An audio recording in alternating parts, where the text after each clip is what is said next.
अगर आपके जानवरों में साड़ू पड़ जाता है, आपके थन खराब हो रहे हैं, थनों में नाड़ पड़ गई है, तो उसका आप किस तरह हल कर सकते हैं। मेडिकेशन टीका आपने कौन सा लगाना है, देसी इलाज उसका कैसे करना है और पता कैसे चलाना है कि हमारे जानवर को साड़ू हो गया। इसमें सूखा साड़ू है, आम साड़ू है, एक खूनी साड़ू है और बगैर खूनी साड़ू है। दूध की हम चुवाई करते हैं, उसमें छिड्डी आती है कि थन भी जो है वो अक्सर आपके जानवर के नहीं पसंद है। ऐसे जानवर को हल्का सा जो है वो फीवर होगा, टेम्परेचर होगा। देसी इलाज जो है वो दोस्तों सेम है, मेडिकल इलाज जो है वो बिल्कुल डिफरेंट है। डेयरी फार्मिंग और किसानों के साथ पेश आने वाला जानवरों में सबसे बड़ा मसला, जिसकी आज तक पाकिस्तान में कोई वैक्सीन नहीं बन सकी और इस पर कोई भी प्रॉपर रिसर्च नहीं हो सकी, लेकिन जो भी मुकम्मल रिसर्च करके मैं आपके सामने आज टेबल लाया हूँ, अगर आप इसको स्क्रीनशॉट लेके अपने पास सेव कर लें और इस टेबल को समझ लें कि अगर आपके जानवरों में साड़ू पड़ जाता है, आपके थन खराब हो रहे हैं, थनों में नाड़ पड़ गई है, तो उसका आप किस तरह हल कर सकते हैं। मेडिकेशन टीका आपने कौन सा लगाना है, देसी इलाज उसका कैसे करना है और पता कैसे चलाना है कि हमारे जानवर को साड़ू हो गया। इनमें 5 बातें हैं कि वजूहात क्या है, इलामात क्या है, इलाज क्या है, एहतियात और इकसाम। सबसे पहले हम वजूहात की बात करते हैं कि साड़ू दोस्तों बैक्टीरिया और वायरस की वजह से चलता है कि जब हम कोई जानवरों को गंदी खुराक डालते हैं जिसमें फंगस होता है, वायरसेस होते हैं, यानी कि रोटियां डालते हैं या ग्लूटन डालते हैं या खल डालते हैं, उनमें फंगस बहुत हद तक ज़्यादा होता है, उन जानवरों को खासतौर पर साड़ू पड़ता है। जिन जानवरों को हम अक्सर जो है चुवाई करने के फौरी बाद जो है वो चारे से या पट्ठों से अलग बांध देते हैं, गंदी जगह पे वो बैठ जाते हैं, उनके थनों के पोर्स खुले होते हैं दूध वाले, और वो जो है वहाँ से बैक्टीरिया और जर्म्स एंटर होते हैं और जानवर को साड़ू हो जाता है। अमूमन गंदी जगह पे बांधने से भी जानवर के थनों में जो है वो साड़ू पड़ जाता है। इन तमाम चीज़ों की अक्सर आप एहतियात करें तो आप इस जो मुखलक बीमारी है जिसका कोई वैक्सीन नहीं, आप इसे बच सकते हैं। अब इसके हम इकसाम की बात करते हैं। इसमें सूखा साड़ू है, आम साड़ू है, एक खूनी साड़ू है और बगैर खूनी साड़ू है। बगैर खूनी साड़ू ऐसा है कि इसको साड़ू समझा जाता है लेकिन ये साड़ू नहीं है। इनकी सब की इलामात हम चारों इकसाम की देखेंगे, उसके बाद हम सब इलामात, इन सब जो इकसाम है इनके मुख्तलिफ जो इलाज हैं वो हम देखेंगे। सबसे पहले दोस्तों सूखा साड़ू आ जाता है। इसमें जो दूध की हम चुवाई करते हैं उसमें छिड्डी आती है और इसका आपने पता कैसे चलाना है कि थन भी जो है वो अक्सर आपके जानवर के नहीं पसंद थे। और मैं दावे से कहता हूँ कि हर बंदे के डेरे पे 1-2 जानवर लाजमी ऐसा होगा कि अगर आप ये टेस्ट करेंगे तो आपके सूखा साड़ू 1-2 जानवर में लाजमी निकलेगा, लेकिन आम किसानों को इसका पता नहीं चलता। करना आपने क्या है कि आपने 2 चम्मच सरफ के ले लेने हैं और उसमें आपने पानी डाल लेना तकरीबन 1 पाव। 2 चम्मच सरफ के डाल के 1 पाव पानी डाल के उसका महलूल बना देना। और जिस जानवर पे आपको शक पड़े कि इसका दूध कम हो गया और थन अच्छे तरीके से नहीं पसंद रहा, उसका दोस्तों आपने दूध उस सरफ वाले पानी में मिलाना है और उसको मिक्स करना 30 सेकंड के लिए। अगर तो वो दोस्तों दूध फूट चुका है, फट गया है या उसकी छिड्डी बन गई है, तो उस जानवर के जो दूध है उसमें साड़ू है, उसके थनों में साड़ू पड़ चुका है। अब आप मजीद देख सकते हैं कि हर जो दूध है आपको टेस्ट ट्यूब मार्केट में मिल जाएगी, सरफ टेस्ट वाली, 4 उसमें अलग अलग पॉइंट्स होंगे, उसमें आप सरफ वाला पानी डाल के और दूध डाल के चारों थनों का चेक कर सकते हैं कि हमारे किस थन में जो है वो साड़ू है। उसका इलाज आपने क्या करना है कि दोस्तों ऐसे जानवर को हल्का सा जो है वो फीवर होगा, टेम्परेचर होगा उसका हाई होगा, 105, 6, 7 तक जाएगा टेम्परेचर के लिए, आपने उसको लॉक्सिन या कीटोजेक्ट जो है वो इंजेक्शन लगाना है, ये दोनों में से एक।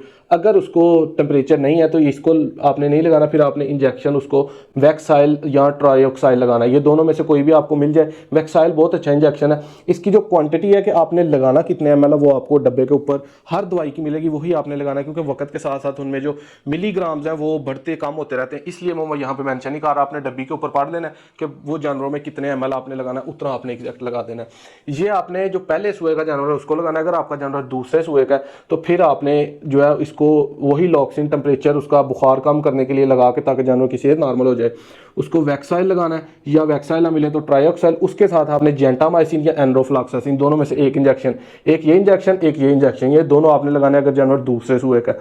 और ये वाला ये दोनों आपने चीज़ें जो है वो इसमें अप्लाई करनी है 48 घंटे बाद। ये भी फार्मूला आपने उसको एक दफ़ा लगा कर 48 घंटे बाद लगाना है, और ये भी फार्मूला आपने एक दफ़ा लगा कर 48 घंटे बाद दोबारा लगाना है। इससे 100% शायद आपका जानवर ठीक हो जाएगा। आगे आ जाता है साड़ू, नॉर्मल साड़ू। इसमें हवाने पे सोजिश आ जाती है, छिड्डी दूध में आने लग पड़ी है, दूध का रंग खासकर येलो हो जाता है, पीला हो जाता है, जानवर अच्छे तरीके से पथमता नहीं है, बुखार उसको चढ़ जाता है और वाजिया पता चलता है कि इसको साड़ू पड़ गया। और साड़ू अक्सर दोस्तों जो जानवर बहुत ज़्यादा दूध देते हैं उनको ही पड़ता है, कम दूध देने वाले जानवर को खासकर ये साड़ू नहीं पड़ता। इसका भी ये सेम इलाज है, ये वाला जो मैं आपको साथ शेयर किया है, सूखे साड़ू का और आम साड़ू का सेम इलाज है, आपने यही करना है। इसमें फ़र्क क्या है, दूसरे सूए के जानवर का ये इलाज है, पहले सूए के जानवर का ये इलाज है।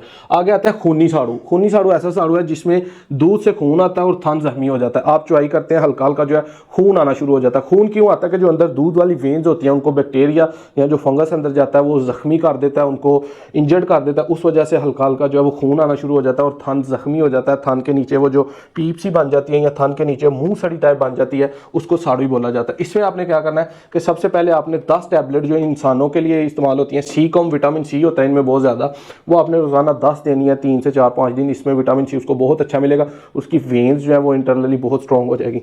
और मेडिकली इसको आपने लॉक्सिन लगाना है, इसको टेम्परेचर नॉर्मल करने के लिए जो है, मतलब उसका दर्जा हरारत जो है वो बेहतर हो जाए। इसके बाद दोस्तों आपने जेंटाटाइलो, यानी कि इसमें जो है वो टाइलोसिन और जेंटामाइसिन ये दोनों केमिकल होते हैं। ये इंजेक्शन आपने जेंटाटाइलो जिसमें ये दोनों केमिकल पाए जाए वो आपने लगाना है। और ये इंजेक्शन आपने पहले दिन 40 ml, दूसरे दिन 30 ml, तीसरे दिन 30 ml और 60 ट्रांजामिन आपने पहले दिन लगाना है। इससे आपका इंशाल्लाह ये जो खूनी साड़ू है ये बिल्कुल ठीक हो जाएगा। इसके बाद हम आते हैं बगैर खूनी साड़ू, यानी कि जिसको साड़ू कहा जाता है लेकिन वो साड़ू होता नहीं। इसमें क्या होता है कि जख्म बन जाना चड्डे पर या सख्त हो जाना, चड्डा कहीं से बहुत ज़्यादा सख्त हो गया या भल पड़ गई या जख्मी टाइप हो गया, कोई चोट लगने से, कोई ईंट लगने से, कहीं गाड़ी से उतारते वक्त, चढ़ाते वक्त कोई जानवर ने काट दिया, कुछ इस वजह से इसको बगैर खूनी साड़ू कहा जाता है कि ये साड़ू नहीं है लेकिन साड़ू को इसको शक्ल दी जाती है। इसमें दोस्तों आपने इलाज क्या करना है कि यहाँ भी इसका दर्जा हरारत थोड़ा बढ़ जाएगा, तकलीफ होगी, उसकी तकलीफ को कम करने के लिए लॉक्सिन लगाएंगे आप। उसके बाद विटामिन के इंजेक्शन आपको मिल जाएंगे, वो आपने तकरीबन 15 ml इसको लगवाना है। नगमेंटन बहुत अच्छा इंजेक्शन है, वो आपने इसको लगाना है। और ट्रांजामिन, ये चारों इंजेक्शन दोस्तों जब आप लगाएंगे तो आपका जानवर ठीक हो जाएगा। अगर नहीं तो 48 घंटे बाद दोबारा आप ये अप्लाई करें, इंशाल्लाह जानवर ठीक हो जाएगा। अब इन दोनों जो नुस्खे, देसी इलाज जो है वो दोस्तों सेम है, मेडिकली इलाज जो है वो बिल्कुल डिफरेंट है। देसी इलाज आपने क्या करना है कि 3 ग्राम खूनी शोशा आपको पंसार की दुकान से मिलेगा, वो आपने लेके उसको मक्खन में मिक्स करना है, क्योंकि ये बहुत ज़्यादा कड़वा होता है और खुशक होता है। मक्खन में मिक्स करके आपने इसको 2 से 3 दफ़ा देना है, एक दिन छोड़ के एक दिन बाद। इससे आपका खूनी साड़ू जो है वो बिल्कुल 100% जो है ख़त्म हो जाएगा। अब इनमें एहतियात दोस्तों आपने क्या करनी है कि जो भी जानवर को आपको साड़ू पड़ गया उस जानवर को आपने सबसे एंड पे चुवाई करनी है, और जिस थन को साड़ू पड़ा उसको दोस्तों आपने सब थनों, दूसरे 3 थनों से लास्ट पे चुवाई करनी है। इससे क्या होगा कि दूसरे थनों में वो साड़ू जो है वो नहीं फैलेगा और आपका जानवर जो है बड़ी हद तक जो है वो महफूज हो जाएगा। उम्मीद करता हूं दोस्तों वीडियो आपको अच्छी लगेगी। एक नेक्स्ट वीडियो में मिलेंगे। इस वीडियो में अगर आपको लगे कि कोई आपका भला हुआ है, कोई आपका फ़ायदा हुआ है, तो आम किसानों का, आम जानवरों का भला करने के लिए कि हम जो अपने फार्मर भाई हैं, किसान हैं, वो कहीं महंगी दवाइयाँ या महंगे जो डॉक्टर बहुत ज़्यादा पैसे डिमांड करते हैं उनसे बचने के लिए इस फार्मूले को खुद अपना सकें, खुद अपने घर में अपने जानवरों का ट्रीटमेंट कर सकें। क्योंकि अक्सर जो मैंने देखा है कि वेस्टर्न कंट्रीज़ जो है, डेवलप कंट्रीज़ हैं, उनमें दोस्तों हर जो डेयरी फार्म का फार्मर है, ऑनर है, मालक है या वहाँ काम करने वाला, वो खुद एक डॉक्टर होता है। उसको डॉक्टर जितनी ही मालूमात होती है, क्योंकि वहाँ डॉक्टर हायर करना बहुत महंगा होता है। इसलिए ये तमाम जो हमारे डीवीएम डॉक्टर्स को जितना मालूमात होती है, इतना वहाँ के एक आम फार्मर को इससे भी ज़्यादा होती है। इसलिए हमें भी चाहिए कि हम एक दूसरे फार्मर को मिल के एजुकेट करें। अगर कोई आपको लगता है बात इसमें मजीद ऐड करने वाली है, मजीद को अच्छा इलाज है, तो कमेंट में ज़रूर बताएं। नेक्स्ट वीडियो में मिलेंगे।